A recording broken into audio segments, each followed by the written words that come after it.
नमस्ते भाइ बहिनीहरु, तपाईहरुलाई स्वागत छ नेपाल अनलाइन स्कुल युट्युब च्यानलमा। आजको यो भिडियोमा चाहिँ हामी एक्सरसाइज 17.3 को नम्बर 4 मा छौं है। हामी generally derivative of exponential and logarithm फंक्शन्सहरुको क्वेशन्सहरु गर्दै थियौं र हाम्रो 4 को फर्स्ट नम्बर क्वेशनमा के छ हेर्नुस् त, x² log 1 plus x दिएको छ है हामीलाई।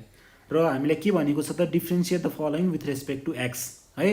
र यो भनेको तपाईको y = x² log 1 plus x लेख्नुहुन्छ तपाईहरुले फर्स्टमा है, y = र क्वेशनले नै भन्दिएको छ हेर्नुस् त के लेख्ने भनेर, डिफरेन्शिएटिङ विथ रेस्पेक्ट टु x को रेस्पेक्टमा चाहिँ दुईटै साइडमा हामीले डिफरेन्शिएट गर्नु पर्यो है। अब हेर्नुस् त त्यो तपाईहरुले लेख्नु होला र त्यसपछि d/dx अफ हामीले के थाहा पाउनु पर्यो, y थाहा पाउनु पर्यो है। यो भनेको तपाईको d/dx अफ y को ठाउँमा के राख्नुस् त, x² log 1 plus x राख्नुस् है। र हेर्नुस् त जेनरली यो x² * log 1 plus x को फर्ममा छ भनेपछि तपाईहरुले प्रोडक्ट रुल लाउन सक्नुहुन्छ र प्रोडक्ट रुल अनुसार के हुन्छ त तपाईको, यदि d/dx अफ u * v छ भनेपछि u * dv/dx plus v * du/dx लेख्न सक्नुहुन्छ नि त। हाम्रो फर्मुला त यो हो। अब यसमा के गर्नु पर्यो त, फर्स्टमा x² आयो, त्यसपछि तपाईको log 1 plus x को डेरिभेटिभ हुन गयो है, प्लस log 1 plus x चाहिँ अहिले जस्ताको त्यस्तै आयो है, इन्टु अब के को डेरिभेटिभ हुन्छ त, x² को डेरिभेटिभ हुन्छ है। अब हेर्नुस् त हामीले के गर्न सक्छौं यसमा, यो भनेको तपाईको x² * d/dx of log 1 plus x छ, तर यसमा हेर्नुस् त यहाँ x छ, यहाँ log को पछाडी 1 plus x छ। अब हाम्रो काम भनेको के हो त, यसलाई के को रेस्पेक्टमा गराउने त, 1 plus x कै रेस्पेक्टमा गराउनु पर्यो है यसको डेरिभेटिभ, इन्टु हामीले के लेख्न सक्छौं अब 1 plus x त थपेको थियौं नि त हामीले, त्यसलाई क्यान्सल गराउनको लागि फेरि लेखेको है यहाँ इन्टु को फर्ममा। र यसलाई चाहिँ के को रेस्पेक्टमा डेरिभेटिभ गराउने त भन्दाखेरि x को रेस्पेक्टमा। त्यस्तै हेर्नुस् त यसमा log 1 plus x भयो है, यो त जस्ताको त्यस्तै आयो। र x² को डेरिभेटिभ के हुन्छ त, हामीले पावर रुल लाउँदा 2x को पावर 2 - 1 इन्टु हाम्रो बेस x छ, त्यो भनेको dx/dx। अब के लेख्न सक्छौं त हामीले, 2x को पावर 1 * 1 हुने भयो, त्यो भनेको त हाम्रो 2x नै भयो र डाइरेक्ट तपाईले 2x पनि लेख्न सक्नुहुन्छ है। अब हेर्नुस् त यो भनेको तपाईको x² इन्टु, अब log x को डेरिभेटिभ के भन्थ्यौं हामीले, 1/x, तर अहिलेको कन्डिसनमा के छ, log 1 plus x को डेरिभेटिभ निकाल्नुस् with respect to 1 plus x भनेको छ। त तपाईहरुले के लेख्न सक्नुहुन्छ त, 1/1 plus x लेख्न मिल्छ है, इन्टु अब यसमा तपाईले सम रुल लाउनुहुन्छ। सम रुल लाउँदा के हुन्छ त, d/dx of 1 plus d/dx of x, र 1 को त कन्स्टेन्ट हो हाम्रो, त त्यसको डेरिभेटिभ भइहाल्छ 0 है।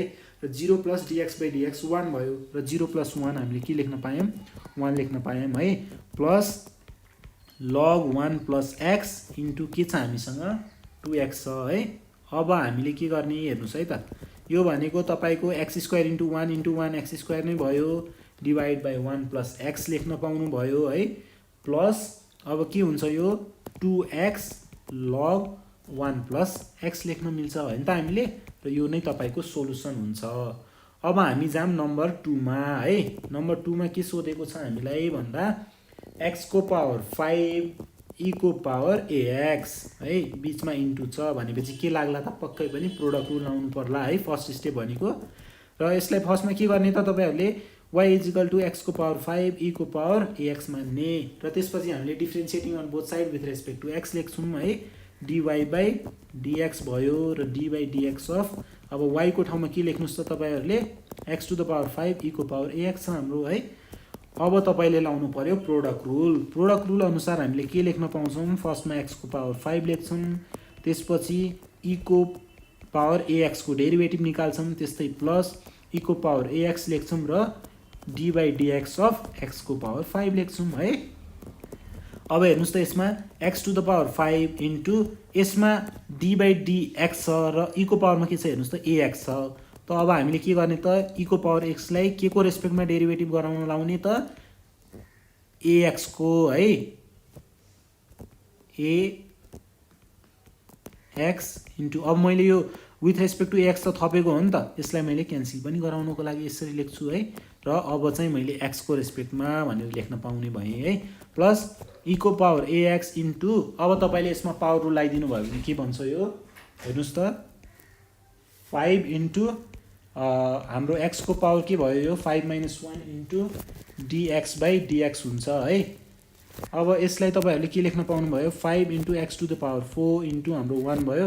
यसलाई अब मैले यहाँ directly 5 into x to the power 4 लेख्न पाएँ र यो भनेको हाम्रो के हुन्छ हेर्नुस् त x to the power 5 into हामीले ex को डेरिभेटिभ के हुन्छ भनेको थियौं e को पावर x को डेरिभेटिभ हामीले e को पावर x नै लेख्न पाउँछौं हैन त। अब हेर्नुस् त तर अहिलेको कन्डिसनमा हामीले e को पावर ax दिएको छ त तपाईहरुले e को पावर ax लेख्न पाउनुहुन्छ।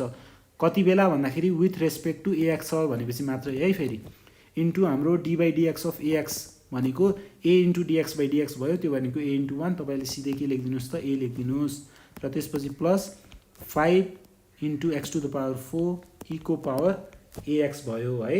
र अब हामीले के गर्ने यसलाई हेर्नुस् त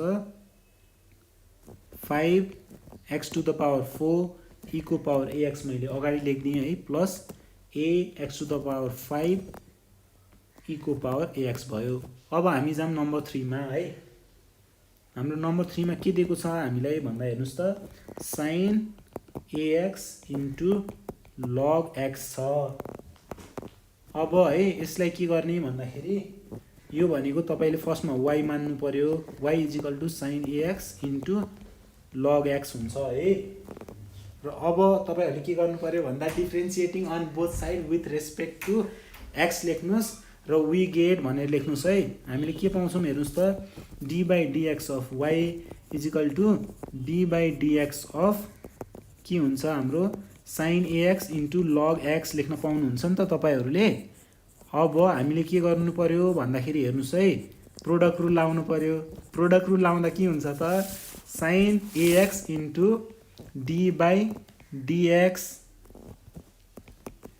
इन्टु हामीले के को गर्छौं त log x को डेरिभेटिभ गर्छौं है plus log x into d/dx of sin ax गर्नु पर्यो है त तपाईहरुले।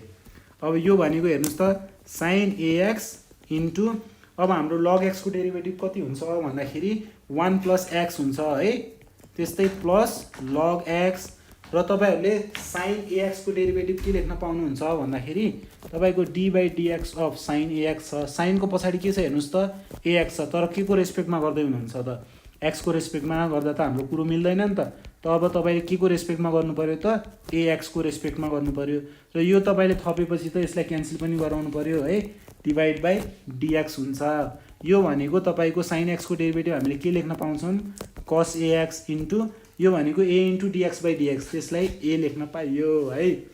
र यो भनेको हाम्रो cos ax इन्टु a लेख्दिनुस्। अब यसलाई चाहिँ हामीले के लेख्छौं हेर्नुस् त sin ax divide by x plus a cos ax log x लेख्न पाउँछौं है। र सम्पूर्ण भाइ बहिनीहरुलाई धन्यवाद है अहिलेसम्म हेर्दिनु भएकोमा। Thank you so much.